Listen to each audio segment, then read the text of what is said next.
Hello and welcome to Autistic Musings. My name is Mackenzie and I'm autistic and have ADHD, and I created this channel in order to spread autism awareness and to discuss all things autistic, along with sharing my own personal experiences, along with some useful tips and tricks to overcome uniquely autistic challenges. And I say that, and I'll transition right into my next topic, being autistic and learning to drive.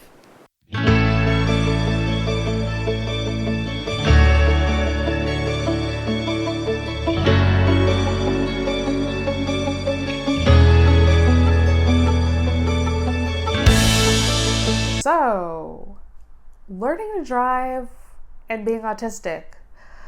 What possible problems could come up with that? Sensory difficulties, executive functioning difficulties, motor skills, all of them combined to make a somewhat hellish experience if you don't have some type of accommodation during the learning process and the actual testing process. And if you're not prepared for that, I was undiagnosed when I took this test, this driving test, and learned to drive and everything. And the entire process was extremely stressful, and I was terribly stubborn. And I had a lot of people pushing me to do it, so I took the test 6 times, and I failed 5. I won't lie, this bothered me deeply. Because I'm not a bad test taker overall. I usually do okay. But this particular failure over and over again really got to me in the actual moment it was happening. So I'm going to try to share with some of you out there some things that would have helped me and might help you to make this experience more pleasant than mine was. Number 1, everybody told me to drive whenever you can, to just randomly practice. No, don't do that. Don't do that. If you're autistic and you're particularly attached to a routine, a schedule, this is a terrible plan. And yes, I am very attached to a routine and I'm very attached to a schedule. Have a scheduled time that you're going to practice and stick to it. Have a buddy, because you obviously have to when you're learning to drive, at least in California and the USA. Anyway, have a set time. Don't stress yourself out by having to practice all the time. And just randomly, it's just too freaking stressful. So I really would have liked to schedule time when I was learning. I also really would have liked if people hadn't jumped into the actual driving in a road that had other cars on it. It was a terrible plan for me. It was completely overwhelming because along with the noises of the actual car itself that were very disorienting, I was learning a new skill on top of that, which was extra stressful and overwhelming. And the auditory bits of information are slow to process. So when somebody's speaking to me and telling me to do things, I'm not necessarily getting all of it if I have to focus on multiple tasks at once, which is pretty much the definition of driving. So it would have been great to start out in a completely unpopulated parking lot and for somebody to maybe be in the driver's seat and narrate what they're doing, and for me to copy them and see a demonstration of what the heck I'm supposed to be doing. What does everything do in the car? Because I'm not comfortable in the driver's seat if I'm just starting out. All those things. And if you're a parent and you're here watching this, start early. Go over the things you're doing. Narrate what you're doing. It's never too young to start. But anyway, that would have been great. It would have made the entire transition to actually having cars on the road for me to be comfortable using all the devices in the car and everything, it would have been less overwhelming, that transition there. And moving on to, again, another stressful part that isn't the actual driving. The DMV is not a great place. It has like these dingers going on, people constantly talking. There's all kinds of things happening. It's kind of like one of those places like the grocery store, the doctor, the dentist. It kind of falls into category for autistic people, at least in my head. And then I have ADHD too, so it's also on top of the sensory elements. It's boring, and that's never good. Anyway,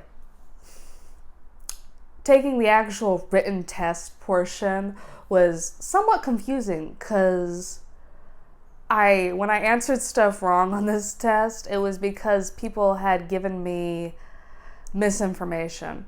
I didn't do terribly bad on this part.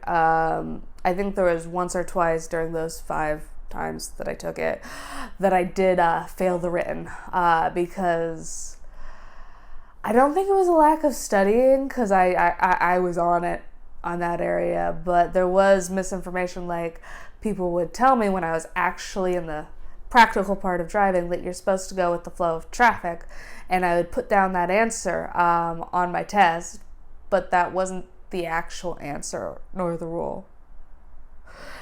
So yeah, read the material and stick with just the material.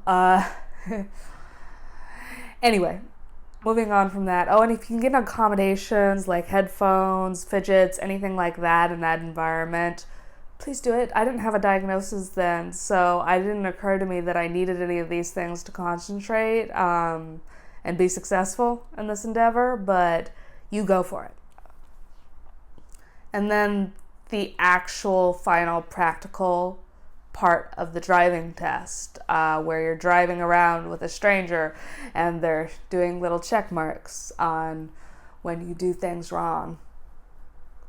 Oh my God, this was the part that I kept on failing at because of multiple different reasons that I didn't get were the reasons why I was failing. And the first one is a surprising one. I didn't talk enough to the person administering the test. Some of you are looking at me like, what? Yes, you absolutely have to talk to this person and have them engaged in conversation and still be driving. What? I didn't get this till my 6th test. It was when I masked heavily and had a whole conversation with this stranger that I would never do of my own free will. But this is like necessary. Why on earth is this necessary? Because when you're talking with a person and when they're not talking, there's a difference between the way they will catch your mistakes that you're making. Or, if they're talking to you and engaging in a conversation, they will not be able to catch as many mistakes that you're doing and errors, and you're more likely to pass. That's annoying. Also, if you can, practice driving around the actual DMV. Because that's where you'll be taking your test. The area surrounding the DMV is where you should drive around and be familiar with.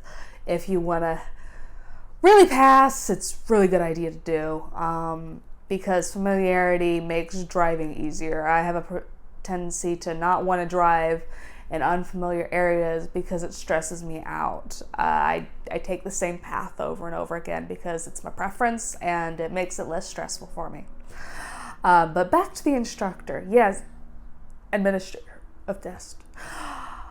Yes, you need to talk to them. And I'm like, this is terribly annoying because it's not my strong point to make conversation with strangers, as is many other autistic people feel the same way. I do have a particular issue, and the only reason I think I passed on the 6th test was because I had a complete conversation, because I know I made more mistakes on this one. Yikes. Because I caught them in my head. Oh, I wasn't supposed to be doing that during the driving test. But I still passed, despite having about the same amount of errors as I did before. Yeah, that's messed up. I found that part messed up, but it's true. Prepare talking points, have it ready, practice having extensive conversation while you're driving during your practice for this test, because I feel like, yes, that's very important. It's annoying that it's important, but it was the only reason I think I passed. And it's really odd considering I'm not like a terrible driver or anything. I haven't gotten any accidents. I don't break rules. I don't have a tendency to do that, and that type of thing. But when I was in the actual test itself, it was extremely stressful and nerve-wracking because there was somebody next to me. And especially for the first dive test, I didn't talk that much because like many people in the moment that are autistic, I like to focus on one thing at once, and keeping a conversation going while I'm taking a driving test is not my natural tendency at all.